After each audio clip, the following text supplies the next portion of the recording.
Wait, hold on. You're telling me they found what now? A photo of Nolan? At a pool party? At what time? Where exactly? And most importantly, who else was there? Look, just a few hours ago, Benjamin Crump, that's the Wells family attorney, dropped an update that literally flips this entire case on its head. I mean, we're talking about a complete game changer here. And before you click away, if this kind of deep dive into true crime cases is something you're into, do me a huge favor and hit that like button and subscribe. It really does help us keep bringing you these important stories. Seriously, your support means everything. Alright, so here's what Crump posted. He said, and I'm paraphrasing here, that there are claims circulating on social media about a photo showing Nolan at a land-based pool party somewhere in Jackson County. And get this, the photo was allegedly taken before 1 in the morning on July 5th. Now, before we even talk about this picture itself, before we get into where it came from or whether it's even legitimate, we need to understand why this photo is absolutely crucial to the investigation. Why does it matter so much if Nolan was at a pool party at 1 in the morning on July 5th? Let me break down the timeline for you because this is where things get really important. On July 4th at 9:55 p.m. Pacific Time, that's 11:55 p.m. Central Time, which is the local time in Mississippi, Nolan's mom went on Facebook and reported him missing. Think about that for a second. At 11:55 p.m., Nolan's parents couldn't reach him. His friends were saying they hadn't seen him since they all left the island. Officially, at 11:55 p.m., Nolan was a missing person. So, here's my question, and I need you to really think about this. Why would there be a photo of Nolan at a pool party at 1 in the morning? If you're not getting where I'm going with this yet, let me spell it out. We have Nolan being reported missing at 11:55 p.m. by his own family. His friends claimed they hadn't seen him. His parents were actively searching for him. In fact, by 11:55 p.m., Nolan's parents had already gone and retrieved his phone. They were in possession of his phone by that time. So you tell me, how does someone who's been reported missing, whose phone is with his parents, somehow end up at a pool party an hour later? It doesn't add up, does it? And here's what I really think is happening. We're dealing with what I can only describe as real-time disinformation. There are people out there who you might think are working in good faith, people you might believe are providing helpful information, but in reality, they're agents of chaos. These are people, and I'm not afraid to say it, suspected white supremacists who are actively working against finding the truth. They're trying to muddy the waters, throw us off the scent, and make it harder to get justice for Nolan. Because here's the thing, when this photo came out, it blew the case wide open, like completely blew it apart. This photo took what law enforcement wanted us to believe was a simple drowning and turned it into what it really is, a murder. There's no ifs, ands, or buts about it. This is a murder case now. So now these agents of chaos are working overtime trying to make this photo look less important than it is. They're trying to discredit it, create confusion, and make people second guess what they're seeing with their own eyes. But that's not going to happen. Not on my watch, and not if people keep paying attention. Let me show you this photo, right here. This is supposedly Nolan in the picture. Now, I don't recognize most of the people he's with in this photo. Maybe this one guy could be Warren? I'm honestly not sure. He kind of has a similar face to Warren, but I can't say for certain. You know what? I'm going to leave this up to you guys in the comments. You be the judge. Take a good look and let me know, do you think this is Warren in the photo? Because I genuinely can't call it.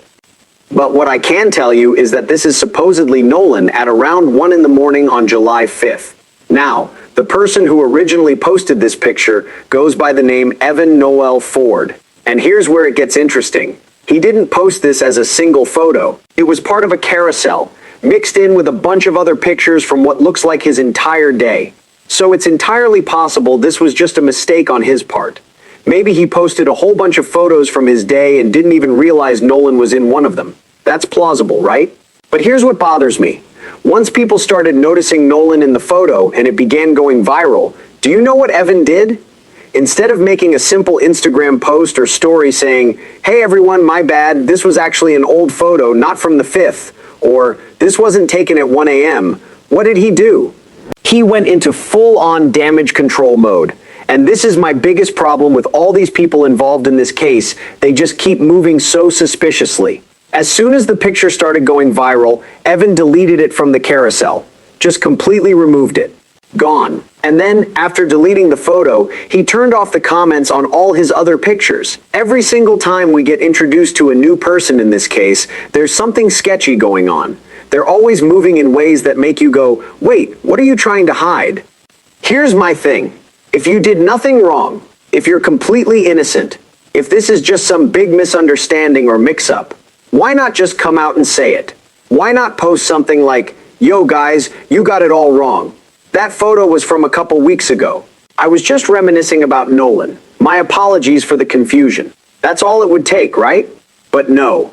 Instead, whenever these people are confronted with anything that looks remotely suspicious, they start acting even more sketchy. Delete the picture. Turn off the comments, lock down the inbox. It's like, why are you moving this way if you have nothing to hide? You're literally the most suspicious group of supposedly innocent people I've ever seen. If you're innocent, why do you keep acting guilty? It genuinely baffles me. And then, conveniently, right after this photo surfaces, suddenly we start hearing these stories claiming Nolan was at this location at 1 in the morning. And I'm going to be straight with you. I don't believe for a second that Nolan was at that place at 1 a.m. Just look at the photo. Does this look like 1 in the morning to you? Because to me, this looks like 8 or 9 p.m. The lighting, the sky, everything about it screams evening, not the middle of the night. I genuinely believe this 1 a.m. narrative was thrown out there specifically to throw us off track. Because once you push that 1 a.m. timeline, it starts to discredit the photo entirely. Why? Because we know for a fact that Nolan's parents had his phone by 11:55 p.m. Nolan was officially reported missing by 11:55 p.m. So there's no way this photo could have been taken at 1 in the morning. By 1 a.m., there was mass hysteria. Family members were frantically searching for him. He wasn't out partying at 1 a.m. No way. To me, this photo was taken earlier, probably around 8 or 9 p.m., maybe even 7:30 or so. And here's why I think they had to push this false 1 a.m. narrative. Because if this photo really was taken at 8 or 9 p.m., that completely destroys the drowning theory. Think about it. If Nolan was alive and well at 8 or 9 p.m., that means he didn't just drown at the island and then wash up on shore later like they want us to believe. Even though, let me add, his body didn't actually wash up after the normal tidal cycles. It didn't appear during the high and low waves like you'd expect. But conveniently, his body just happens to show up on a Monday, right after people had already thoroughly searched the entire island. Come on now. If this photo confirms Nolan was alive at 8 or 9 p.m., it means he was killed or murdered well after he left that island, and then his body was brought back to the island to stage a drowning. That's what this evidence is pointing to. Let me connect the dots for you, because this actually makes perfect sense when you line it up with everything we already know. Katie, that's one of the people Nolan was communicating with that day. She said Nolan had to cut their conversation short because he told her he was about to hop on a boat with his friends and head back from the island. Now, if this picture is really Nolan, and his mama seems to think it is, Benjamin Crump seems to think it is, then this confirms that Nolan was alive after leaving the island. It would confirm that Nolan was murdered after leaving the island. And it would confirm that Nolan's body was then taken back to the island to stage it as a drowning. Now, there's also this Facebook comment that's been circulating, supposedly from one of Nolan's friends or someone who was there that night, and I've got to tell you, I'm extremely suspicious of this comment. I think this is coming from one of those agents of chaos I mentioned earlier, someone deliberately trying to spread disinformation. This account is actually responsible for pushing that 1 a.m. timeline, which, as I've explained, just doesn't make any sense given what we know. It would have been impossible for Nolan to be alive at 1 a.m.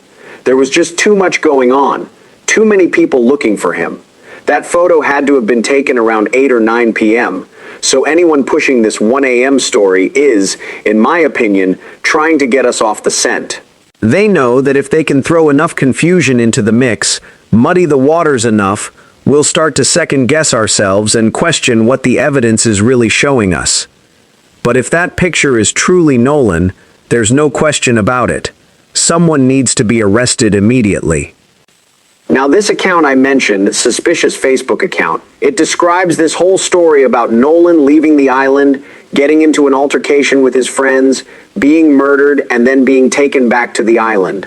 Let me read you what it says, and I want you to keep in mind how suspicious this sounds. The comment says, and this is a reply to someone else's comment, by the way, It says, "Bro, Nolan didn't get into a fight at the island. It was our other friend Nolan and Wyatt who got into an altercation right after that. Not even 10 minutes later because Wyatt took his phone and Evan was trying to be tough. Nolan was definitely screaming, 'Give me my phone back, what the hell is wrong with you?' So they all calmed down. That's when we headed to Evan's house, because he was throwing a pool party. Yes, Nolan came to the party, and yes, we were drinking, but Wyatt and Evan and Morgan and Andrew were really high. And I think they were trying to get Lucy and Natalia to try some as well. But yes, they got into it again at the pool party. It didn't end until almost 1 a.m. I know Evan's mom kicked us all out once they started fighting. It was Andrew and Evan and Wyatt, and Warren was basically recording and laughing, saying, 'Get him, get him.' And all I could hear was Nolan screaming, 'Yes, I tried helping.' Then his mom came out screaming and yelling at us to leave and was saying she was going to call the cops on us if we didn't leave her house. But they didn't let Nolan leave.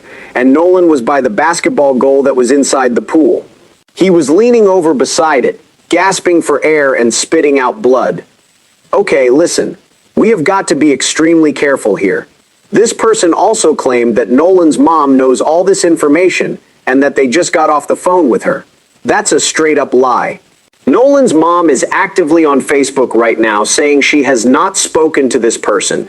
She's actually asking for this person to reach out to her if they have real information. So that's a lie, plain and simple. And this is exactly why we have to be so careful not to mix up real information with fake information. These white supremacists are trying their absolute hardest to discredit this case and confuse people. I saw a comment on Twitter from someone who's under every single post about Nolan going off about how this whole thing is supposedly a hoax. And when you look at who they follow, it's Nick Francis and a bunch of known white supremacists. This same person, after commenting all this anti-Nolan stuff, then started telling people in the Twitter replies that the guy in the video was supposedly their son. Just completely making stuff up. It wasn't their son at all. Just outright lies.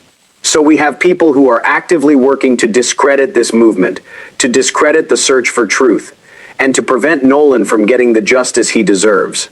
When you hear stories like that Facebook comment I just read, take it with a massive grain of salt. Do your own research. Verify information before you spread it. I do think the image, the photo we've been talking about is absolutely going to blow this case wide open.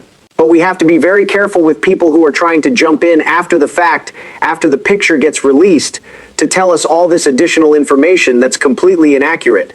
Because if you really spoke to Nolan's mama like you claim, she would know about it. And she's saying she hasn't spoken to you. So you're already lying right there. Be very careful, everyone. These people are con artists.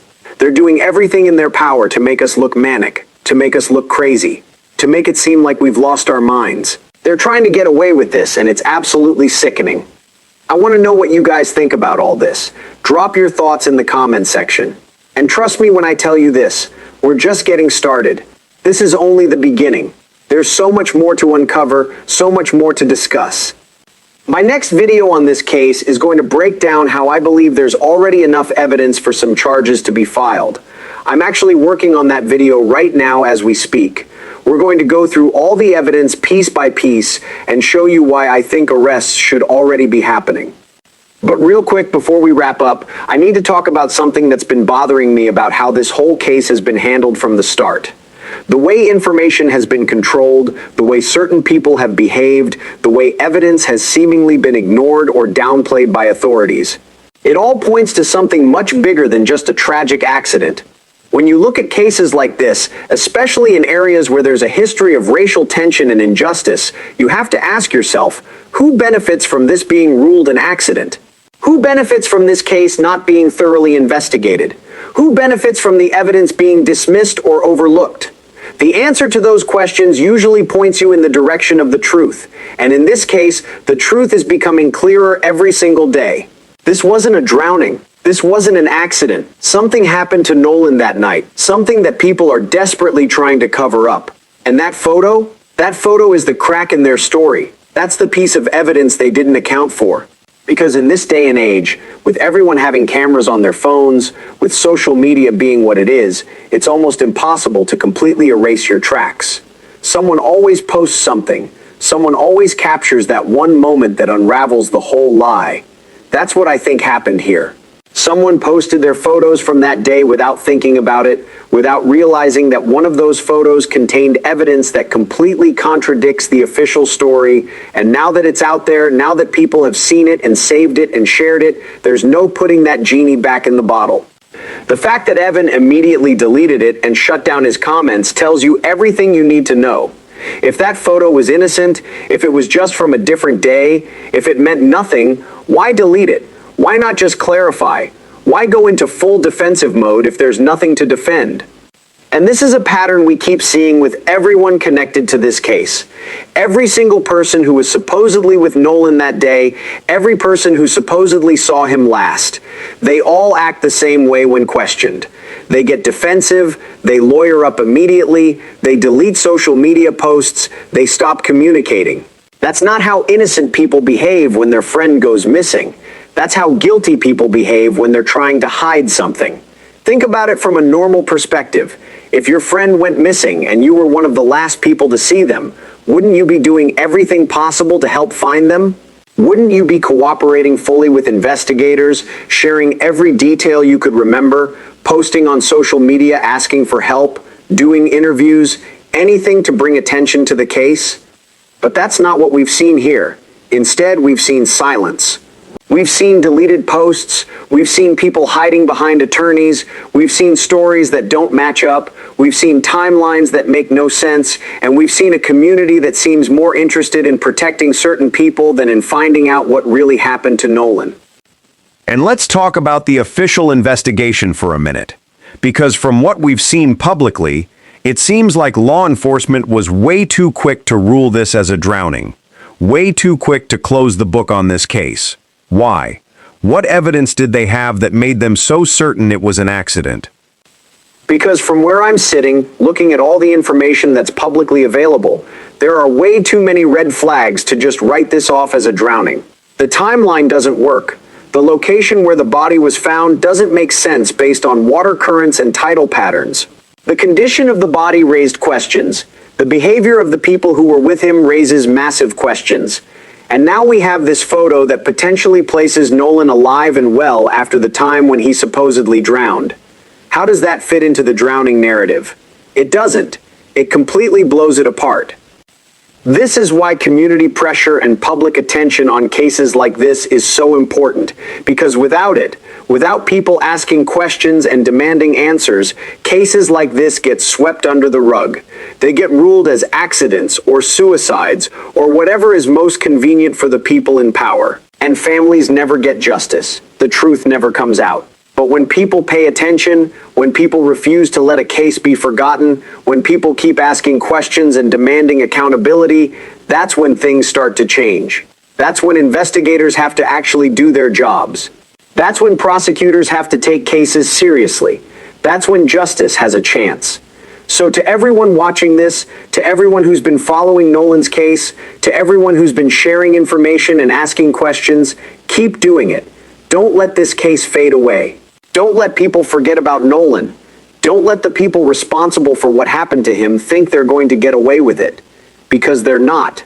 The truth is coming out, piece by piece, day by day. And that photo is a huge piece of the puzzle. It's evidence that can't be explained away. It's proof that the official story doesn't hold up. And it's ammunition for Nolan's family and their attorneys to demand a real investigation. Benjamin Crump doesn't take cases he doesn't believe in. He doesn't get involved in situations where he thinks it's just a tragic accident.